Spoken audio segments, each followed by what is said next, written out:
నమస్తే నమస్తే movie lovers. ఇవాళ మీతో ఒక ఇంపార్టెంట్ స్టోరీ షేర్ చేయడానికి వచ్చాము. ఏంటంటే జనరల్గా మనం బీటెక్లో ఉన్నప్పుడు బ్యాచిలర్ రూమ్స్లో ఉంటుంటాము. అలా రూమ్స్లో ఉన్నప్పుడు ఒక రూమ్లో 4 to 5 మెంబర్స్ ఉంటాము. ఈ 5 మెంబర్స్లో ఒక చెఫ్ ఉంటాడు. రూమ్ అంతకి వాడే వంట చేసి పెడతా ఉంటాడు.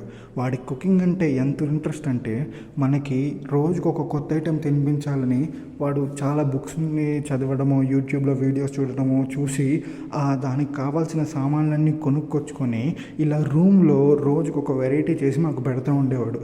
మేమేం చేసేవాళ్ళం అంటే వాడు ఎప్పుడైతే టేస్టీగా చేశాడో, అరే మామ నువ్వు చెఫ్రా, అరే మామ నువ్వు సూపర్ రా అని చెప్పి వాడిని ఎంకరేజ్ చేసేవాళ్ళం.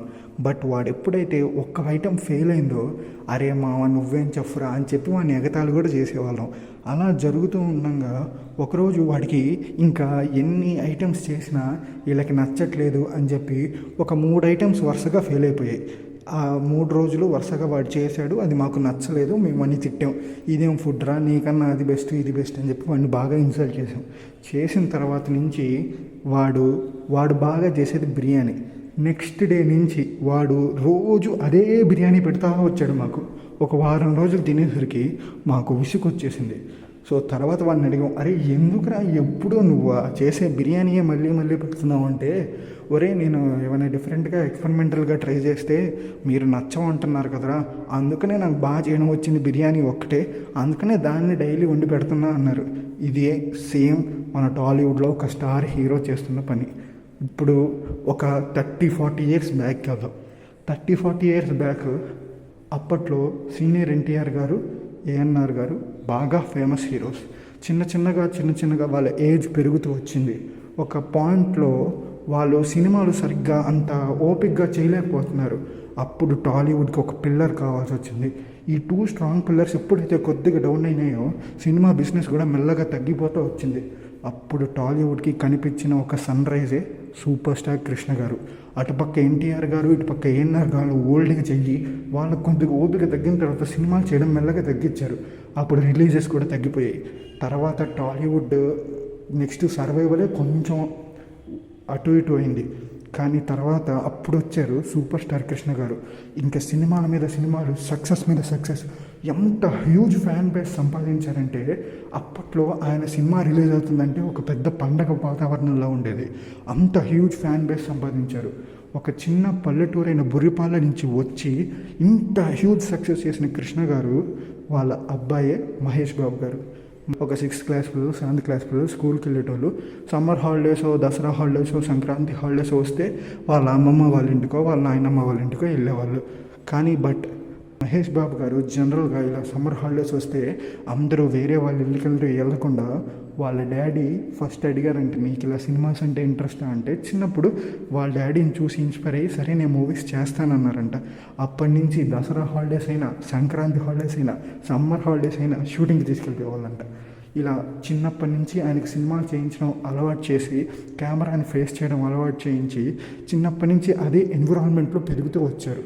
అలా పెరుగుతూ వచ్చిన మహేష్ బాబు గారికి జనరల్గా రొటీన్ ఫిల్మ్స్ చేస్తుంటే ఎప్పటి నుంచో చూస్తున్నవే కదా, ఆడియన్స్కి కొంచెం ఏమైనా డిఫరెంట్గా చూపిద్దామని చెప్పి ఆయన ఫస్ట్ ఫిలిం రాజ్ కుమార్తో ఎంట్రీ ఇచ్చిన తర్వాత చాలా ఎక్స్పెరిమెంటల్ ఫిలిమ్స్ చేశారు. ఫర్ ఎగ్జాంపుల్ ఇప్పుడు మనం టక్కర్ జంక చూసుకున్నట్టయితే కౌబాయ్ ఫిలిం, ఆయన టర్మ్లో ఉన్న హీరోస్ ఎవరూ అది అటెంప్ట్ చేయలేదు. కౌబాయ్ ఫిలిం ఫస్ట్ అటెంప్ట్ చేసింది మహేష్ బాబు గారు. తర్వాత నిజం, అలాంటి ఒక సైలెంట్ క్యారెక్టర్ కానీ అలాంటిది కొంచెం ఇన్నోసెంట్ క్యారెక్టర్ కూడా ఎవ్వరూ అంత బాగా చేయలేదు. అదొక ఎక్స్పెరిమెంటల్ ఫిలిం. తర్వాత నాని మదర్ సెంటిమెంట్తో చాలా ఎస్జే సూర్య గారు చాలా కొత్తగా మహేష్ బాబు గారిని ప్రజెంట్ చేశారు. అదొక ఎక్స్పెరిమెంటల్ ఫిలిం.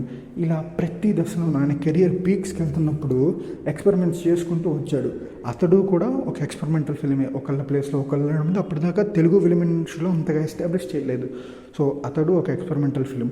అలాగే పోకిరి అయితే బిగ్గెస్ట్ ఎక్స్పెరిమెంటల్ ఫిలిం. ఎందుకంటే అప్పటిదాకా అలాంటి ట్విస్ట్ కానీ అలాంటి కొత్త స్టోరీ కానీ, హీరో మంచి క్యారెక్టర్స్ కలిగిన వాడు అనే దాని నుంచి హీరో అంటే ఇలా చెడు క్యారెక్టర్లు ఉన్నవాడు కూడా హీరో చెయ్యొచ్చు అనేటట్టు ఎక్స్పెరిమెంటల్ చేసింది మహేష్ బాబు గారు, పూరి జగన్నాథ్ గారు పోకిరితో. మనకి ఇప్పుడు అతడు, పోకిరి ఇలా కొన్ని ఎక్స్పెరిమెంట్ ఫిలిమ్స్ నచ్చాయి మనకి. వాటిని మనం బాగా ఎంకరేజ్ చేసాం. అప్పుడు హీరో కానీ డైరెక్టర్ కానీ ఏమనుకుంటారు, ఆడియన్స్ ఎప్పుడు రొటీన్ స్టోరీలే కాకుండా కొంచెం కొత్త స్టోరీలు చెప్పినా చూస్తారా అనుకుంటారు. బట్ తర్వాత ఎప్పుడైతే మనం మహేష్ బాబు గారు ఎక్స్పెరిమెంటల్ ఫిలిమ్స్ చేస్తుంటే మనకి నచ్చట్లేదో అప్పుడే తేడా వచ్చిందండి. నేనొక్కడిని నచ్చలేదు, స్పైడర్ నచ్చలేదు. సో ఇలా బ్రహ్మోత్సవం అది కూడా కొద్దిగా ఎక్స్పెరిమెంటల్ ఫిల్మే కదా. ఇప్పుడు జనరల్గా ఫైట్స్ ఉండవు. స్టార్ హీరో సినిమా అంటే అన్ని ఫైట్స్ ఎక్స్పెక్ట్ చేస్తాము, సాంగ్స్, డ్యాన్స్లు, విజిల్స్, గోలలు ఎక్స్పెక్ట్ చేస్తాం. అలాంటివి ఏం లేకుండా ఒక క్లీన్ ఫ్యామిలీ ఎంటర్టైనర్ ఒక స్టార్ హీరో నుంచి అసలు ఎవరు ఎక్స్పెక్ట్ చేయం. సో అది ఒక ఎక్స్పెరిమెంటల్ ఫిల్మే ఆయనకున్న క్రేజ్ అప్పట్లో. సో ఇలా ప్రతి దశలోనూ ఆయనకి ఎప్పుడు సక్సెస్ వచ్చినా ఫెయిల్యూర్ వచ్చినా ఎక్స్పెరిమెంట్స్ చేస్తూనే వచ్చారు. బట్ ఎప్పుడైతే స్పైడర్ ఫెయిల్ అయిపోయిందో ఇంకా మహేష్ బాబు గారికి ఎక్స్పెరిమెంటల్ ఫిలిమ్స్ ఏమీ వద్దు, మనం జనరల్గా మనకి సెట్ అయ్యే మూవీస్ తీద్దాం, కొత్తవి అనే పదం లేకుండా అక్కడి నుంచి స్టార్ట్ అయిందండి ఫ్యాన్స్కి. భరత్ అని నేను మెసేజ్, మహర్షి మెసేజ్, సర్లేరు నీకెవరు మెసేజ్, సర్కారు వారి పాట మెసేజ్, గుంటూరు కారం మెసేజ్ లేదులేండి. ఇలా మనం ఎప్పుడైతే మహేష్ బాబు గారిని రిజెక్ట్ చేసామో అప్పటి నుంచి ఆయన మెసేజ్లు ఇవ్వడం స్టార్ట్ చేశాడు. ఇంక ఈ ట్రెండ్ బ్రేక్ అవ్వాలంటే రాజమౌళి గారి సినిమాతో ఈ ట్రెండ్ని బ్రేక్ చేస్తారేమో చూడాలి మరి. బట్ ఒక్కసారి ఊహించుకోండి, స్పైడర్ కనుక హిట్ అయి ఉంటే ఈ 7-8 ఇయర్స్లో మనం ఇంకొక మహేష్ బాబు గారిని చూసేవాళ్ళం. ఏమో స్పైడర్ కనుక హిట్ అయి ఉంటే కల్కి మహేష్ బాబు గారు చేసేవాళ్ళేమో, ఏమో యానిమల్ కూడా మహేష్ బాబు గారే చేసేవాళ్ళేమో. వన్స్ ఇమాజిన్, మొన్న ఆ అనంత్ అంబానీ వెడ్డింగ్ లుక్లో మహేష్ బాబు గారు యానిమల్ సినిమా చేసుంటే అవుట్పుట్ ఏ రేంజ్లో వచ్చేదో. సో ఇలా మనం ఎప్పుడైతే వాళ్ళు చేస్తున్న పనిని మనకి కొత్తదనం, కొత్త స్క్రీన్ మీద స్టోరీలు చూపించాలనే మంచితనాన్ని మనం రిజెక్ట్ చేస్తామో అప్పుడు మనకి మెసేజ్ ఓరియంటెడ్ సినిమాలే వస్తాయి. నెక్స్ట్ మహేష్ బాబు గారు రాజమౌళి గారితో ఈ మెసేజ్ ట్రెండ్ని బ్రేక్ చేసి తర్వాత నుంచైనా కొంచెం ఎక్స్పెరిమెంటల్ ఫిల్మ్స్ చేస్తారేమో చూద్దాం.